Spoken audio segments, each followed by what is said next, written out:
There was an article that was purported to have been written by her in one of the magazine, one of the Star or whatever those terrible things are, in which she made certain assertions and accusations that none of us ever believed a word of it.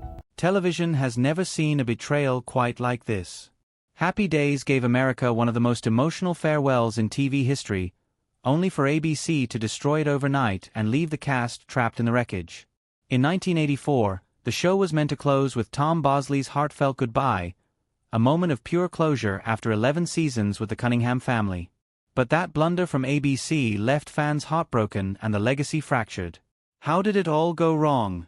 And how did 5 forgotten episodes rise from the grave to kill a classic? Secret fight that almost destroyed Happy Days. Ron Howard was ready to walk away from Happy Days. By the late 1970s, the fresh-faced actor who had carried the sitcom since 1974 dropped an ultimatum that rattled ABC's executive offices. It had nothing to do with salary disputes or creative notes. It came down to 2 words the network wanted to slip into the show's title. By its 3rd season, Happy Days had turned into a cultural powerhouse. Families tuned in weekly, advertisers lined up, and cast members became household names. But it wasn't Richie Cunningham, the all-American teenager played by Howard, who was driving the frenzy. It was Arthur Fonzarelli. Henry Winkler's Fonzie, with his leather jacket, motorcycle, and signature IE, had stolen the spotlight. He started as a supporting character but quickly became a phenomenon. Kids mimicked his style, toy stores couldn't keep Fonzie merchandise on the shelves, and ratings showed audiences were glued to his every scene. That's when ABC executives floated an idea: rename the show Fonzie's Happy Days. On paper, it looked like smart branding. In practice, it risked rewriting the DNA of the series. For Ron Howard, it was more than just a title tweak, it was a personal insult. He had built Richie Cunningham into one of television's most recognizable characters, anchoring the show's heart and narrative. Being pushed into second place in the very series he helped launch felt like a professional betrayal. In the mid-1970s, tensions began to simmer behind the scenes of Happy Days. Ron Howard, who had been America's clean-cut Richie Cunningham since the pilot, suddenly found himself facing a challenge that could have rewritten television history. As Henry Winkler's Fonzie exploded in popularity, ABC executives floated the idea of renaming the show Fonzie's Happy Days. On paper, it looked like a marketing win. In reality, it threatened to undermine everything that made the sitcom work. In a tense meeting with creator Gary Marshall and the network brass, Howard didn't hesitate. He told them flatly, if the title changed, he was out. No bargaining, no second thoughts. This was more than pride. It was about protecting the integrity of the show. At just 21 years old, Howard recognized a truth the executives ignored. Happy Days wasn't a one-man act. Fonzie's cool only shone because it was balanced against Richie's everyman charm, Marion's warmth, and the rest of the Cunningham family. Industry insiders were stunned. Young actors didn't defy the network machine, especially not over something as small as a title. Yet Howard's stand forced ABC to back down, preserving Happy Days as the ensemble classic fans still remember today. The twist. Henry Winkler, the man at the center of the debate, sided with Howard. He told executives flat out, "Why fix it if it's not broken? My success depends on the ensemble I'm in." Fonzie might have been the breakout star, but Winkler knew the magic only worked because of the group dynamic. That solidarity killed the title change. Gary Marshall ultimately backed his actors and kept Happy Days as it was. But the confrontation left scars. Howard began thinking seriously about leaving acting to pursue directing, a career move that would eventually make him one of Hollywood's most respected filmmakers. Looking back, this battle over 2 words foreshadowed deeper issues inside ABC. The same executives who nearly lost their leading man to a branding decision would later mishandle the show's scheduling and finale, turning what could have been a perfect goodbye into one of television's strangest send-offs. This moment wasn't just about egos. It exposed the constant tug-of-war between creativity and corporate profit that shaped television for decades. To the network, Fonzie was a cash cow. To the cast and creators, he was a character who only thrived in the world they had carefully built together. But Howard's ultimatum was only one side of the story. When the spotlight eventually dimmed, it was Henry Winkler, not Ron Howard, who faced the deepest struggle. Away from the cheers, catchphrases, and leather jacket, the man behind television's coolest character was carrying a weight no one in the audience ever imagined. What pain was Winkler hiding beneath Fonzie's perfect smile? Untold pain behind the Fonz's cool smile. Henry Winkler was broke when he auditioned for Happy Days. In 1973, the actor who would later become the face of American cool arrived in Hollywood with barely a month's rent saved. He had left New York after years of scraping by in the theater, where steady work was rare and paychecks were small. Winkler admitted later that his finances were dire. He wasn't chasing fame anymore. He was chasing survival. The irony is striking because the man who would soon play Arthur Fonzie Fonzarelli, the most confident character on television, was terrified as he walked into that audition room. He read for the role of a leather-jacketed biker who was originally written as comic relief. Somehow, against the odds, he got the part. That single moment changed not just his life, but also the course of television history. By the third season of Happy Days, television had a new king, and his name was Arthur Fonzarelli. What began as a minor supporting role, written for just a handful of lines each week, exploded into a cultural phenomenon. The Fonz wasn't just a character. He became a national obsession. Kids across America mimicked his "aye" catchphrase in school hallways, barbers saw boys asking for his slicked-back hairstyle, and toy stores couldn't keep Fonzie lunchboxes, t-shirts, and action figures on their shelves.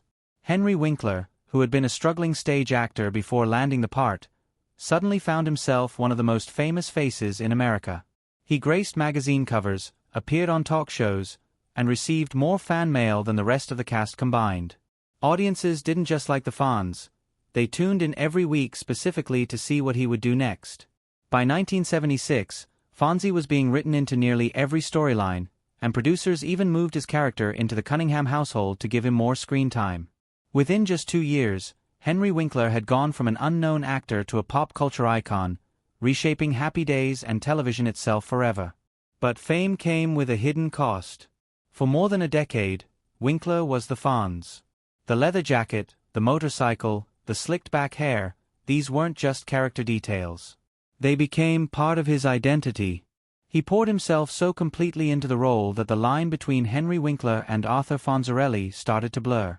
When Happy Days ended in 1984 after 11 seasons, Winkler was unprepared for what came next. He later described the end of the show as a sting, but that word hardly captured the depth of his struggle. It felt like losing a family member. For 10 years, he had lived as the Fonz, and suddenly the cameras went dark. The confidence disappeared with the role, leaving him face to face with an identity crisis. It wasn't just about finding the next job. It was about answering a scarier question. Who was Henry Winkler without the Fonz? For over a decade, the world had only seen him through that lens. Casting directors, audiences, and even Hollywood itself couldn't separate the actor from the character. Typecasting hit him hard. He was grateful for the role that made him famous, but at the same time, he felt trapped by it. The anxiety was crushing. Winkler admitted that he feared slipping back into the financial struggles that haunted him before Happy Days.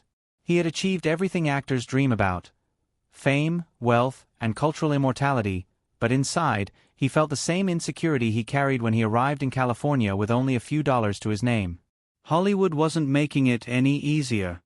The Fonz had become more than just a role. It was an American symbol of cool. Audiences didn't want to see Henry Winkler as a lawyer, a doctor, or a teacher. They wanted the Fonz. Breaking free from that image seemed almost impossible. For years, Winkler struggled with rejection and self-doubt. He still loved the character that made him famous, but he feared that his career had ended the moment Happy Days did. It was an emotional weight he carried privately, even as the public still saw him as the man who could make jukeboxes play with a snap of his fingers. But Henry Winkler didn't disappear. Slowly, he reinvented himself. In the 1980s, when acting roles dried up, he turned to directing, working behind the camera on projects like MacGyver and Cop and a Half. Later, he began to rebuild his acting career with fresh roles that proved his range, like his turn in Scream and his Emmy-nominated role in Arrested Development. Decades later, His performance in Barry finally earned him the recognition he had long craved, winning him an Emmy in 2018. Still, Winkler has been open about how painful the post-Happy Days years were. He admitted in interviews that the emotional scars stayed with him long after the show ended. Fame had given him everything he dreamed of, but it also nearly took away his sense of self. While Henry Winkler was battling his own private demons, ABC executives were preparing a move that would spark an even bigger crisis. What rule did they dare to break? The 1984 Olympics ruined Happy Days. February 1984 was supposed to be a proud moment for ABC. The network had secured exclusive coverage of the Winter Olympics in Sarajevo, the Winter Olympics, a global event that promised huge ratings, prestige, and millions in advertising revenue. But behind the excitement, ABC made one of the most damaging scheduling mistakes in television history. A decision so disastrous, it forever changed how networks handled finales, programming conflicts, and even the relationship between viewers and the stories they loved. This is the forgotten disaster that turned Happy Days, one of America's most beloved sitcoms, into the first zombie series on television. At first, it looked like a routine scheduling problem. The Sarajevo Games ran from February 8 to February 19, 1984.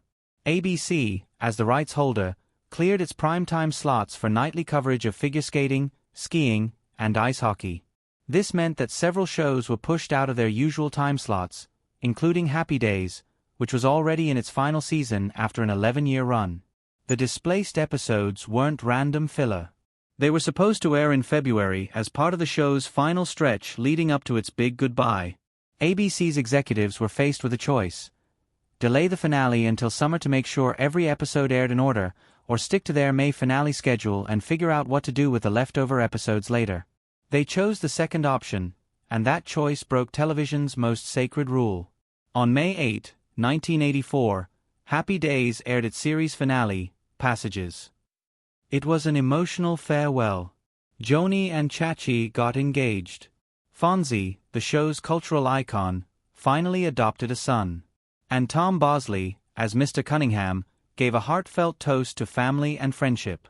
For millions of viewers, this was closure. After more than a decade of watching, they said goodbye to the characters who had defined 1970s American television. But ABC wasn't done.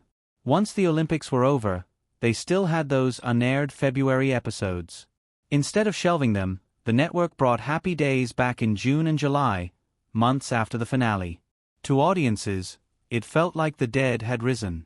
Fans were confused, critics were baffled, and the legacy of one of America's most iconic sitcoms was tarnished. To understand how big a blunder this was, you need to understand what a series finale represents. It isn't just another episode. A finale is a contract between a show and its audience. It gives closure. It allows viewers to emotionally move on. Once that curtain drops, the story is complete. ABC's executives treated episodes like interchangeable blocks of content. To them, it was just business: air the finale as planned, then throw in some bonus episodes for fans. But television writers, directors, and actors knew better. Storytelling follows emotional logic. You can't reopen a finished story without breaking the bond with your audience. Veteran producers in Hollywood watched in horror. They compared it to a film adding random scenes after the credits, or a novel publishing extra chapters after the last page. The damage wasn't just to Happy Days, it was a lesson to the entire industry.